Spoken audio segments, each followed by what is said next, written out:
I am 83 years old and I have been sitting on this bench for 43 years and I have never once been afraid of anyone who walked through my courtroom doors. Not once. Not drug dealers, not gang members, not billionaires with armies of lawyers, not politicians with powerful connections. Nobody has ever made me feel fear in my own courtroom. Until the morning of November 14, 2024, when a police chief named Raymond Cole walked in with a loaded gun on his belt and a look in his eyes that told me he was willing to use it. I want you to understand something before I tell you this story. I am not telling you this because I want your sympathy. I do not need your sympathy. I am telling you this because what happened that morning in my courtroom was not just about me. It was about every single ordinary person in this country who has ever been threatened by someone with a badge and a title, and the arrogance to believe that the rules do not apply to them. Hit that subscribe button right now because this story went viral in 94 countries, triggered a federal investigation, and ended the career of one of the most corrupt police chiefs this country has ever seen. And it all started because one woman refused to back down. Her name was Grace Washington, and she was 54 years old, and she was the most ordinary, extraordinary person I have ever met in my entire career. Let me tell you about Grace. She was not a lawyer, she was not a politician. She was not someone with connections or money or power. She was a school cafeteria worker who had spent 27 years feeding children breakfast and lunch at Jefferson Elementary School on the south side of town. She made $31,000 a year. She lived in a small 2-bedroom house that she had been paying a mortgage on for 22 years. She had one son named Marcus who was 28 years old and worked as an electrician. She went to church every Sunday morning and she sang in the choir and she made the best sweet potato pie anyone in her neighborhood had ever tasted. Grace Washington had never been in trouble with the law in her entire life. She had never even gotten a parking ticket. She followed every rule, paid every bill on time, and treated every single person she met with dignity and respect no matter who they were. But on August 19, 2024, at 7:15 in the morning, Grace was driving to work on Elm Street when her entire life got turned upside down by one police officer who decided she was an easy target. The officer's name was Kenny Briggs, and he was 29 years old and he had been on the force for 3 years, and in those 3 years he had developed a very specific habit. He liked to pull over drivers in low-income neighborhoods and write them tickets for violations that did not happen because he knew that most of those people could not afford lawyers to fight back, and most of those people were scared enough of the police to just pay the fine and move on with their lives. On that August morning, Officer Briggs pulled Grace over and told her she had run a red light at the intersection of Elm and 5th Avenue. Grace knew she had not run any red light. She had been driving that same route to work for 19 years and she stopped at that light every single morning, and that morning was no different. But Officer Briggs wrote her a ticket for $420 anyway, and when Grace said, "Officer, I did not run that light," he looked at her and said, "Ma'am, I suggest you just pay the fine." Grace drove to work with that ticket sitting on the passenger seat, and she thought about it all day. She thought about $420, which was more than 2 weeks of her grocery budget.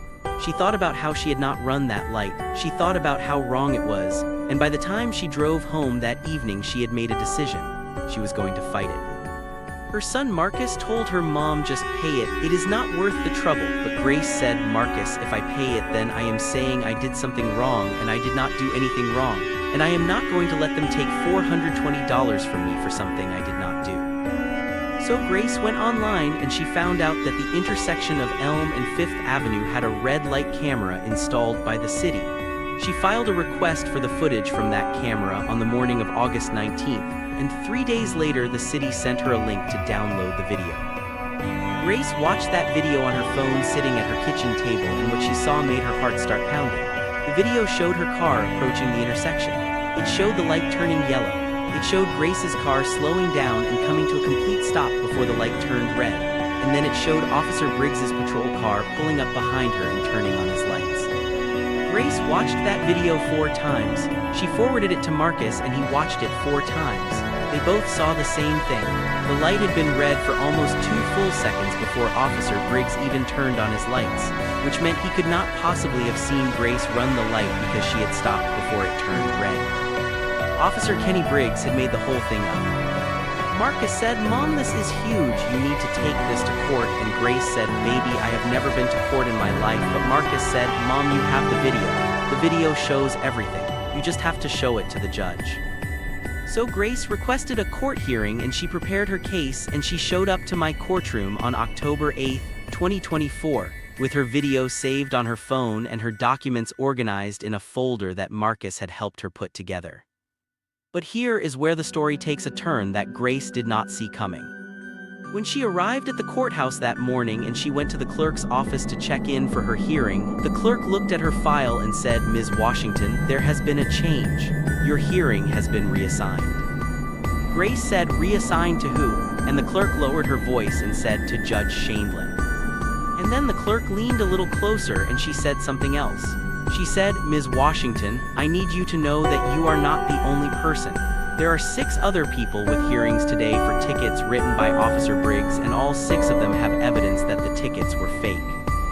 Grace felt something shift inside her. This was not just about her $420 ticket anymore. Meanwhile, I was sitting in my chambers that morning reviewing my files for the day, and something immediately caught my attention. I had 7 cases on my docket, and every single one of them was a ticket written by the same officer. Officer Kenny Briggs. 7 different people on the same day, all contesting tickets from the same cop. I have been doing this for 43 years and I know when something is wrong. I picked up the phone and I called my clerk and I said, "Get me everything we have on Officer Kenny Briggs, every ticket he has written in the past 12 months, every complaint filed against him, everything." But what my clerk brought me 20 minutes later made my jaw tighten. Officer Briggs had written 847 tickets in the past 12 months. The average officer writes about 200. He had written more than 4 times the average, and the complaints against him were stacking up. 23 complaints in 12 months. Every single complainant said the same thing, that Officer Briggs had written him a ticket for something he did not do. But here is the part that made my blood run cold. Every single one of those 23 complaints had been dismissed by the same person, Chief Raymond Cole, the police chief of the South District Police Department. Chief Raymond Cole was 56 years old and he had been the police chief for 8 years, and in those 8 years he had built a reputation as someone who protected his officers no matter what. He had a saying that people in his department talked about. He said, "My officers are always right until a judge says otherwise." And since most people never made it to a judge, his officers were always right. Chief Cole was also a man with expensive habits. He drove a $85,000 car on a police chief's salary. He wore custom-tailored suits to public events. He took vacations to places most people only see in magazines. And nobody asked too many questions about where the money came from because Chief Cole had powerful friends and powerful friends have long memories. The FBI had actually been quietly investigating Cole for 6 months before that November morning. They had been building a case around a ticket revenue scheme where Officer Briggs and 3 other officers were writing fake tickets and splitting the fine revenue with Cole through a complex system of cash payments that Cole had been laundering through a real estate company he owned with his brother-in-law. For every fake ticket his officers wrote, Cole got a cut. But they needed more evidence before they could move. They were watching, they were waiting, they just needed one more piece. That piece walked into my courtroom on October 8th carrying a cell phone with a video on it. I called Grace Washington's case first. She walked up to the front of my courtroom and she stood there with her folder and her phone, and I could see she was nervous. Her hands were shaking just slightly, but there was something in her eyes that told me she was not going to back down. I said, "Ms. Washington, you are here to contest a traffic citation issued by Officer Briggs on August 19th for running a red light. Tell me what happened." Grace took a breath and she told me her story in a clear, steady voice. She told me about driving to work, about the light being green, about stopping when it turned yellow, about Officer Briggs pulling her over. She told me she had never gotten a ticket in her life. She told me she had requested the red light camera footage and that the footage proved she had not run the light. I said, "Do you have that footage with you?" And she said, "Yes, Your Honor," and she handed her phone to my bailiff, who connected it to the courtroom monitor. The footage played on the screen and the courtroom watched in silence. It was exactly what Grace had described. Her car stopped. The light turned red. Officer Briggs's lights came on 2 seconds later. He had pulled her over after she was already stopped. I looked at Officer Briggs, who was sitting in the courtroom in his uniform looking very uncomfortable, and I said, "Officer Briggs, this footage shows Ms. Washington at a complete stop before the light turned red. Can you explain to me how you cited her for running that light?" Officer Briggs said, "Your Honor, from my position the light appeared to be red when she entered the intersection." I said, from your position, Officer Briggs, you were behind her, you could not have seen the light from behind her car. He said, Your Honor, I have been on the force for 3 years and I know what I saw. I said, what you saw and what this camera recorded are two very different things, Officer Briggs. I dismissed Grace's ticket immediately and I moved on to the next 6 cases. Each one the same, each person had evidence, each ticket had been fabricated. By the time I got through all 7 cases, I was not just angry, I was building something, a record, a documented pattern, and I asked each person to remain in the courtroom because I wanted them all on record. I looked at Officer Briggs and I said, Officer Briggs, I have just seen 7 cases in a row where you wrote tickets to 7 different people and all 7 of them have evidence proving the tickets were fraudulent. Would you like to explain that to me? Officer Briggs looked at his phone. I said, put that phone away right now. He put it away and said, Your Honor, I believe these people are all coordinating to discredit me. I said, 7 people who do not know each other from different neighborhoods pulled over on different days at different intersections, all coordinated to produce camera footage that happens to prove you lied. Is that what you are telling me? The courtroom was very quiet. And then the door opened. Chief Raymond Cole walked in. He was wearing his full dress uniform, every medal, every pin, every badge polished to a mirror shine. He was 6'2" and he had the build of someone who had once been athletic and the posture of someone who was used to being the most important person in any room. He walked straight to the front of the courtroom without waiting to be called and he said, Your Honor, I am Chief Raymond Cole and I am here on behalf of Officer Briggs.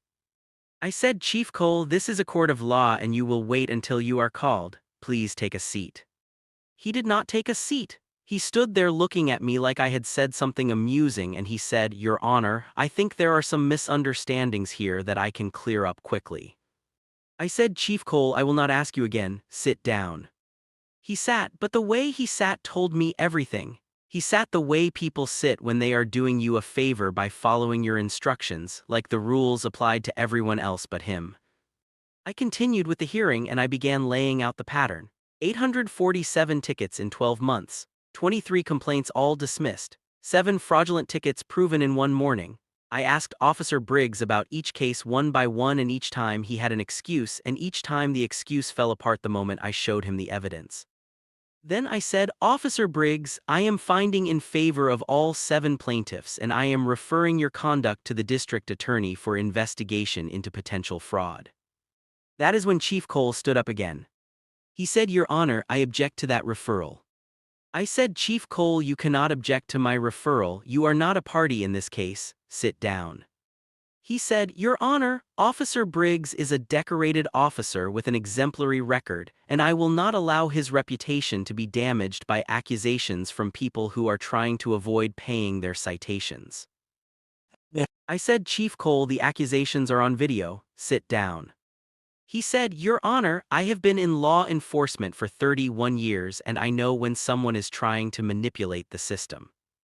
I leaned forward and I said, Chief Cole, I have been sitting on this bench for 43 years and I know when someone is trying to intimidate a judge. Now I am telling you for the last time, sit down and be quiet or I will have you removed from this courtroom. His face changed. The confidence shifted into something harder, something colder. He looked at me with eyes that had probably made a lot of people back down over 31 years. But I am not a lot of people. He sat down for about 90 seconds. Then my clerk leaned over and handed me a note. I read it. The FBI was outside, they had a warrant, they were ready to move on Cole the moment I gave the signal. I looked up and I said, Chief Cole, I have been informed that federal agents are currently outside this courtroom with a warrant for your arrest in connection with a revenue fraud scheme involving falsified traffic citations. The courtroom erupted. Cole's face went through 5 expressions in 2 seconds: confusion, disbelief, calculation, fear, and then rage. He stood up so fast his chair flew back and hit the wall. He shouted, That is a lie, that is a setup, I have done nothing wrong. His voice was not the controlled professional voice of a police chief anymore. It was the voice of a man who had spent 31 years believing he was untouchable and had just discovered that he was wrong. My bailiff James moved toward him and Cole pointed a finger at James and said, Do not touch me, and James stopped. I said, "Chief Cole, sit down right now." Cole turned to me and he said, "You have no idea what you are doing. Do you know who I have behind me? Do you know how many people in this city owe me favors? I can make one phone call and your career is finished." I said, "Make the call, Chief Cole, but make it from a jail cell." The courtroom gasped.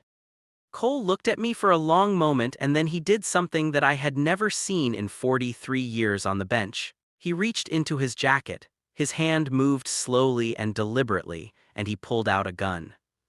A black Glock 17, fully loaded. He pointed it directly at my face. The room exploded, people screaming, people diving under seats. Grace Washington grabbed the woman sitting next to her and pulled her down. Officer Briggs jumped up and backed against the wall with his hands raised because he knew his career was already over and he wanted no part of what was happening.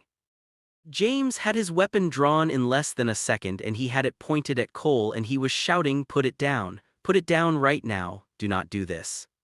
Two other court security officers came through the side doors with their weapons drawn. And I sat there. I did not duck, I did not put my hands up, I did not flinch. I sat exactly where I was behind my bench and I looked Chief Raymond Cole directly in the eyes and I said in a voice so quiet and so steady that people told me later they could hear it clearly over all the screaming. I said, "Raymond Cole, you are pointing a gun at an 83-year-old woman in a courtroom full of witnesses and cameras. I need you to think very carefully about what happens in the next 10 seconds because those 10 seconds are going to determine the rest of your life." He was breathing hard, sweat was running down his face, his hand was shaking. I said, "You came in here today thinking your badge would protect you the way it has always protected you. But that badge does not mean anything in here. In here the only thing that matters is the truth, and the truth is already on the record. The truth is already in the evidence. The truth has already won. Putting that gun down does not change what is going to happen to you, but it does change how much worse you make it." 10 seconds of silence. The kind of silence that feels like it has weight. And then Chief Raymond Cole lowered his gun. James moved so fast I barely saw it. Cole was face down on the courtroom floor with his hands cuffed behind his back before the gun even finished sliding out of his hand. The FBI agents came through the door 30 seconds later. It was over. After they took Cole away and after my bailiff made sure everyone in the courtroom was safe, and after my clerk called for medical assistance for two people who had fainted during the incident, I sat in my chambers for exactly 15 minutes, and I let myself feel the fear I had not been able to feel when the gun was pointed at me. My hands shook, my heart raced. I thought about my children and my grandchildren and all the people sitting in that courtroom who had just lived through something they should never have had to live through. And then I straightened my robe and I walked back into that courtroom and I finished the hearing. Because that is what you do, you finish what you started. I found Officer Kenny Briggs guilty of filing false citations on all 7 counts, and I referred his case to the district attorney. I entered the full record of the 847 tickets and 23 dismissed complaints into evidence for the federal investigation. And I said something for the record that I want to repeat here because I meant every single word. I said that Grace Washington came into this courtroom this morning as a cafeteria worker with a $420 ticket and a cell phone video. She came in as an ordinary person with no power and no connections and no money to hire expensive lawyers. And she walked out with justice. Not because the system is perfect. The system is far from perfect, but because she refused to accept that her $420 and her dignity were worth less than a police chief's comfort. I said that is what justice looks like when it works. Not dramatic, not impressive, just one person standing up for what is right and refusing to sit down. Chief Raymond Cole was charged with 34 federal counts including fraud, extortion, money laundering, and assault on a judicial officer. His trial lasted 8 weeks. The evidence was so overwhelming that his own lawyer advised him to take a plea deal. He refused because Raymond Cole had spent 31 years believing he was above consequences and old habits die hard. The jury found him guilty on all 34 counts. Judge Morrison sentenced him to 22 years in federal prison. He was 56 years old. He would be 78 before he was eligible for parole. His pension was revoked. His law enforcement certification was permanently stripped. The real estate company he ran with his brother-in-law was seized by the federal government. Everything he had built over 31 years was gone. Officer Kenny Briggs pleaded guilty to 94 counts of filing false citations. He was sentenced to 4 years in prison and ordered to repay every single person he had ever given a fraudulent ticket to. All 847 of them. Grace Washington received a full refund of her $420. She also received a commendation from the city for her role in exposing the fraud. Her son Marcus framed it and hung it on the wall of her living room next to a photo of her in her cafeteria uniform. The last time I heard from Grace, she was still working at Jefferson Elementary, still feeding kids breakfast and lunch, still singing in the choir on Sunday mornings, still making the best sweet potato pie anyone in her neighborhood had ever tasted. Just Grace, ordinary, extraordinary Grace. I think about that morning often.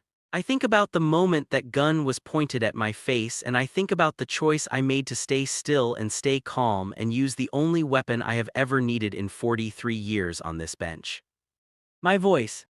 And my belief that the truth is always more powerful than a loaded gun. Here is what I know after 43 years of watching people walk through my courtroom doors. Power does not make you right, a badge does not make you right, money does not make you right, connections do not make you right. The only thing that makes you right is the truth, and the truth has a way of coming out no matter how many people try to bury it. Raymond Cole spent 31 years burying the truth. He spent 31 years using his position to protect people who were wrong and punish people who were right. He built an entire empire on the idea that ordinary people would stay quiet because they were too scared or too tired or too broke to fight back. He was right about most people. He was wrong about Grace Washington. And he was very, very wrong about me. My father was a judge before me, and he told me something when I was a young woman just starting out in law. He said, "Judy, the courtroom is the last equal ground. Outside these walls the world is not fair. Money talks and power walks and ordinary people get pushed aside every single day. But inside these walls, if you do your job right, the only thing that matters is the truth." I have tried to do my job right for 43 years. I have not always succeeded. Nobody does, but I have never once let a badge or a title or a gun make me forget that my job is to protect the people who walk through my doors with fear in their eyes and truth in their hearts. Grace Washington walked through my door with fear in her eyes and truth in her heart. She deserved justice. She got it. And Raymond Cole walked through my door with a gun and 31 years of arrogance and the absolute certainty that nobody would ever hold him accountable. He was wrong. If you have watched this story all the way to the end, then I want you to take one thing away from it. The next time you see something wrong and you feel too small and too ordinary and too powerless to do anything about it, I want you to think about Grace Washington, a cafeteria worker with a $420 ticket and a cell phone video who walked into a courtroom and took down a corrupt police chief. She did not need money, she did not need connections, she did not need power. She just needed the truth and the courage to show it to the right person. That is it, that is the whole lesson. Justice does not belong to the powerful, justice belongs to the brave.